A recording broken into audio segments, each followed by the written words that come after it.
Have you ever wondered if it's really possible for an ordinary person to build more wealth than someone who earns 10 times as much?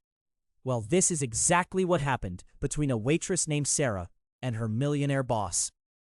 Their story is one of the most powerful lessons about money management you'll ever hear. Sara worked at an upscale restaurant where the owner, Marcus, made an impressive income. Marcus drove luxury cars, wore designer clothes, and frequently took exotic vacations. He seemed to have it all. Meanwhile, Sara earned a modest wage as a waitress, collecting tips throughout her day. On the surface, Marcus appeared far wealthier and more successful. But appearances can be incredibly deceiving when it comes to actual wealth building. The truth is that earning a high income doesn't automatically make you rich. What actually builds wealth is the difference between what you earn and what you spend. This difference is called your savings rate, and it's absolutely crucial. Sara understood something that many high earners never grasp. She realized that building wealth isn't about making more money. It's about keeping more of what you make. Every single day, Sara made a conscious choice about how she spent her money. She packed her lunch instead of buying expensive meals. She walked or took the bus instead of using rideshare services. She avoided impulse purchases and carefully considered every expense. Sara's monthly expenses were roughly $2,000. This covered her modest apartment, basic groceries, utilities, and transportation. Her waitressing job brought in about $3,000 per month after taxes. This meant she could save about $1,000 every single month. That might not sound like a lot, but let's think about what happens over time. In 1 year, Sara saved $12,000. In 5 years, she had accumulated $60,000. In 10 years, she had built up $120,000. But there's something even more powerful happening here than simple math. Sara's savings were earning money too. When you keep your money in a savings account or investment account, it grows through interest and investment returns. This is what Albert Einstein called the eighth wonder of the world, compound interest. Let's say Sara invested her savings in a simple index fund that returned an average of 7% per year. Her money wasn't just growing by $1,000 per month. It was also earning returns on all her previous savings. After 10 years, Sara's account had grown to over $200,000. After 20 years, it had exceeded $600,000. After 30 years, Sara had accumulated nearly $1.3 million. Meanwhile, Marcus, the millionaire owner, had a very different story. Despite earning $150,000 per year, Marcus spent almost every penny. His luxury apartment cost him $4,000 monthly. He leased expensive cars for a total of $2,000 per month.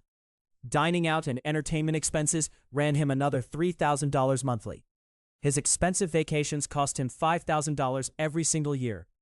After accounting for taxes and all his expenses, Marcus was saving almost nothing. Some months, he actually spent more than he earned and went into debt. For 30 years, while Sara was patiently building her wealth, Marcus was living paycheck to paycheck despite his high income. The difference between their financial situations became staggering over time. Sara had built genuine wealth through discipline and smart financial choices. Marcus, despite his millionaire income, had very little to show for it. His lifestyle had consumed all his earnings. This story teaches us something absolutely critical about building wealth. It's not about how much you earn. It's about how much you keep. You could earn $50,000 per year and become a millionaire if you save and invest wisely. Or you could earn $500,000 per year and die broke if you spend everything you make. Sara understood the power of living below your means. She didn't try to keep up with Marcus's lifestyle. She didn't feel pressured to spend money just because she could. Instead, she made a conscious decision to prioritize her future over her present consumption.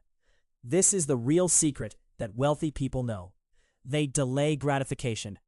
They spend money on things that matter to them, but they avoid wasteful spending on status symbols and things they don't truly need. Sara did allow herself some enjoyment. She wasn't miserable or deprived. She simply didn't spend money on things that didn't bring her real happiness. She spent on experiences with friends and family. She invested in her health and education. But she avoided the trap of trying to impress others with material possessions. Another key factor in Sara's success was that she started early and stayed consistent. Every single month, for 30 years, she saved that $1,000. She didn't skip months when things got tough. She didn't give up when the market went down. She maintained her discipline through good times and bad. This consistency, combined with compound interest, created an exponential curve of wealth. The earlier you start saving and investing, the more time your money has to grow. A dollar saved at age 25 has roughly 3 times more time to compound than a dollar saved at age 35. This is why financial experts constantly emphasize starting early, even if you can only save small amounts. Sara also made smart choices about where to invest her money. She didn't try to get rich quick with risky schemes. She invested in simple, low-cost index funds that tracked the overall stock market. These funds offered her diversification and historically solid returns. She didn't panic and sell when the market experienced downturns. She understood that market volatility is normal and temporary. Instead of selling low, she continued to invest regularly. This meant she was actually buying more shares when prices were low. This dollar-cost averaging approach smoothed out market fluctuations and improved her returns. Marcus, on the other hand, had terrible financial habits beyond just overspending. He tried to impress people with luxury purchases. He made impulsive financial decisions. He invested in whatever was trendy without understanding the risks. When the market dropped, he panicked and sold at the worst times, locking in losses. His emotional approach to money cost him dearly. The contrast between Sara and Marcus's financial lives is dramatic by age 55. Sara, the waitress, had built a diversified portfolio worth approximately $1.3 million. Marcus, the restaurant owner, had a 6-figure salary but minimal savings. He was trapped in a lifestyle that required him to keep working. He couldn't retire because he had no financial cushion. He was a high-income earner but low-wealth individual. This is a pattern that's far more common than people realize. Studies show that many high-income professionals live paycheck to paycheck. They have impressive job titles and salaries, but they also have impressive expenses that match or exceed their income. These people are not truly wealthy. True wealth is measured by how long you could survive without working. If you lost your job today, how many months could you live off your savings? This is your financial runway. Sara's financial runway was enormous. She could stop working and live comfortably for years. Marcus's runway was minimal. He needed his income to support his lifestyle. This makes Marcus financially fragile. Any major disruption could devastate him. The lesson here is profound and applies to everyone. You don't need a high income to build wealth. You need a high savings rate.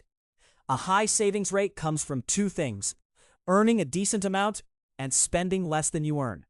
Of these 2, controlling your spending is far more powerful because it's entirely within your control. You can't always control how much you earn, at least not quickly, but you can always control how much you spend. By consciously choosing to spend less, you immediately increase your savings rate. This immediately accelerates your wealth building. Sara's story also demonstrates the importance of living authentically. She didn't try to match Marcus's lifestyle. She didn't feel inferior because she earned less.